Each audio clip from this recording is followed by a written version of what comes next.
एक बार की बात है। एक बार एक अध्यापक एक संपन्न परिवार के शिष्य के साथ कहीं जा रहे थे। तो उस शिष्य को कुछ मजाक सूझी क्योंकि उसको रास्ते में किसी गरीब मजदूर के जूते दिखाई दिए। उसने अध्यापक से कहा, गुरुजी, अगर हम इन जूतों को छुपा दे तो कितना मजा आएगा। देखते हैं कि मजदूर पर इसका क्या असर पड़ता है।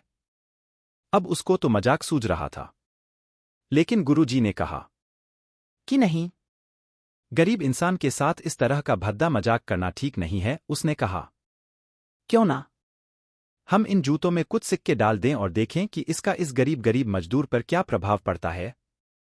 उन्होंने ऐसा ही किया। जैसे ही मजदूर अपना काम करके लौटा और उसने एक पाव अपने जूते में डाला तो उसको कुछ कठोर सा महसूस हुआ। उसने अंदर हाथ डाला तो उसको कुछ सिक्के दिखाई दिए। वह थोड़ा आश्चर्य में पड़ गया। आसपास किसी को देखा तो कोई भी दिखाई नहीं दिया। वापस उसने दूसरा पैर अपने जूते में डाला और वापस उसको उसमें कुछ सिक्के दिखाई दिए। अब दोनों जूतों के सिक्कों को उसने अपने हाथों में रखा और प्रभु की तरफ इशारा किया, हे प्रभु, पता नहीं किस भले मानुष ने यह सिक्के मेरे जूतों में छुपाए हैं, लेकिन जिसने भी छुपाए हैं उसको मेरी दुआ है ताकि इन पैसों से मैं अपने बच्चों और पत्नी के लिए कुछ खाना और दवाइयां ला सकूंगा। और इतना बोलकर वह चला गया।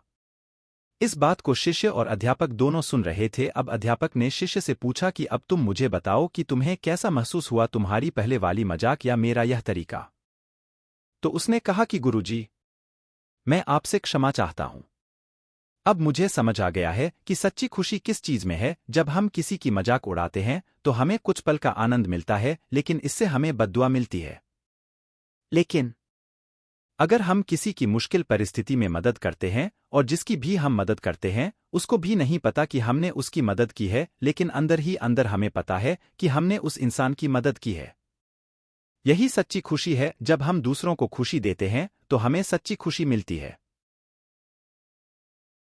इसी तरह खुशियां बांटते रहिए, लोगों की मदद करते रहिए और दान करते रहिए जिसके भी आप काबिल हो। जितना भी आपसे बन पड़े दान करें, लेकिन दान जरूर करें।